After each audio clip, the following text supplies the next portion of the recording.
Sustainable peace depends on the capacities a society has to address conflict in non-violent, non-coercive ways. Geneva Peace-Cast, a series on solutions from Geneva Peace Week, produced by Interpeace and Fondation Hirondelle.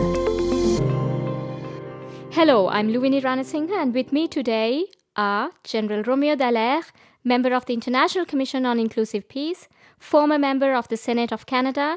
He's also the founder of Dallaire Institute for Children, Peace and Security. I'm also joined with Mr. Bernardo Arévalo, a member of the International Commission for Inclusive Peace, which spearheads the Principles for Peace initiative. Currently elected member of the Congress of the Republic of Guatemala, he is also a senior diplomat. To discuss the topic of a new role for governing institutions in building peace, I would like to start our conversation today with Mr. Bernardo. Mr. Bernardo, could you please explain to us the meaning of sustainable peace for you? Sustainable peace depends on the capacities a society has to address conflict in non-violent, non-coercive ways.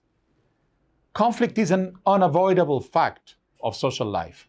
There will always be different needs, interests, and visions among society, and these differences constitute tensions that, when coming into expression around concrete decisions, can become conflicts, pitching one sector of society against another. So the question is not whether conflict can be prevented, but how do we ensure that it can be transformed so that by solving it, not only the specific problem is effectively addressed, but that its peaceful and collaborative resolution constitutes by itself a contribution to social cohesion and civic trust. And this transformative capacity is fundamentally about ensuring societies are capable of resolving conflicts by non-coercive, non-violent means. These capacities are developed and built into different processes and mechanisms that regulate social, political, and economic life. First of all, in its principles and values, the fundamental elements that define attitudes and behavior of members in a society, guiding their actions individually and collectively around issues of violence, force, dialogue, coexistence, etc.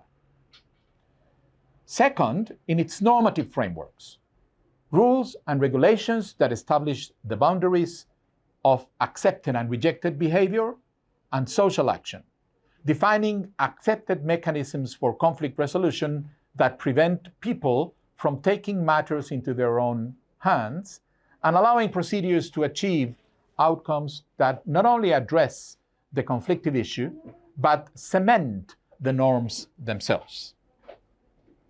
And finally, in its institutional hardware, in the way its institutions operate to resolve and transform conflicts in the different realms of social life at every level of society on the different issues that constitute social, economic, and political life at national, regional, and local level.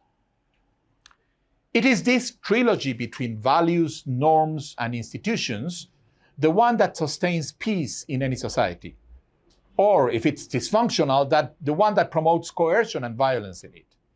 The key is to put in place and foster processes in each of these angles that promote the changes that are needed to sustain nonviolent attitudes, behaviors, and actions.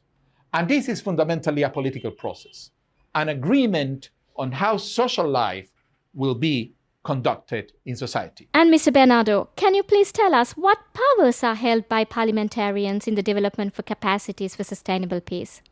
The truth is that parliaments hold a huge power in the development of capacities for sustainable peace in society through these two parallel but intertwined mechanisms. First, through the formal representation, legislation, and monitoring scrutiny functions required in any democratic society, shaping laws and institutions. But as important as the first, through its pedagogic, albeit informal function as a political body where positive public values, attitudes, and behaviors are demonstrated and therefore shaped. Together, these two functions contribute to the development of the civic trust between institutions and population, that is at the heart of every peaceful society. Thank you very much. Turning to General Dallaire, I would like to discuss with you the shifts and the changes that needs to strengthen the parliamentary or governing institutions. It was interesting that in 2005, as I was a senator, the Prime Minister approached me and asked me to go with another senator and an ambassador to look at the problematics of the Darfur situation and what Canada should be doing. Now, I was on the Defense Committee, but I was not in the executive of the government. I was just a senator. And I thought that was extraordinary because I was able to go there with no links to actual formal policy, nor restrictions by formal executive responsibilities, in looking at the problem from a perspective that was not in the direct decision line of the government. However, what I was able to do was able to bring a perspective that did not have the influence of the bureaucrats or the professional government officials, but it gave a sense to the Prime Minister of what I thought people thought, what people should think, and what we should be endeavoring in.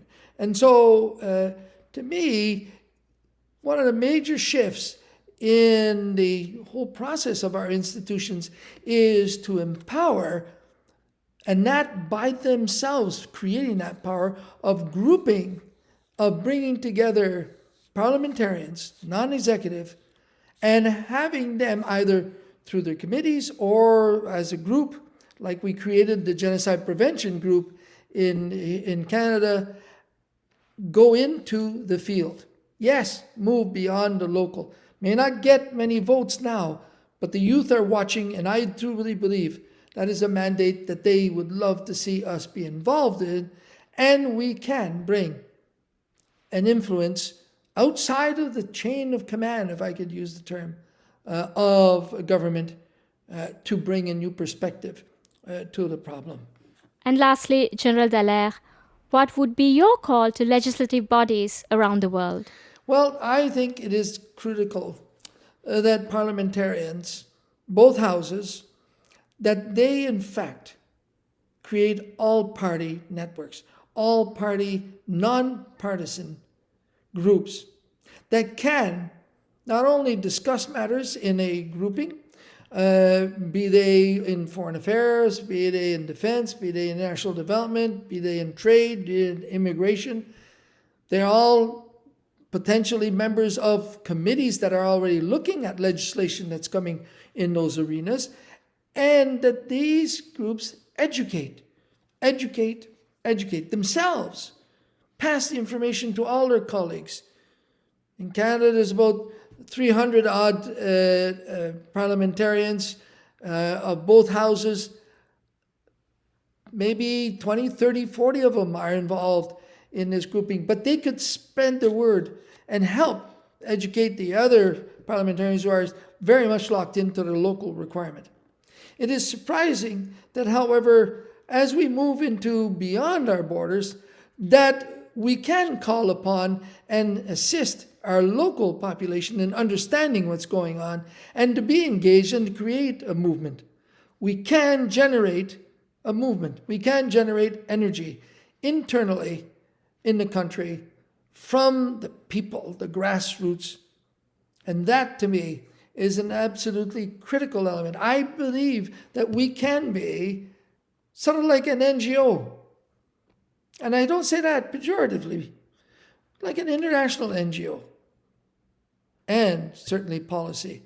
Well, parliamentarians could group themselves as sort of like an NGO and go forward beyond our borders.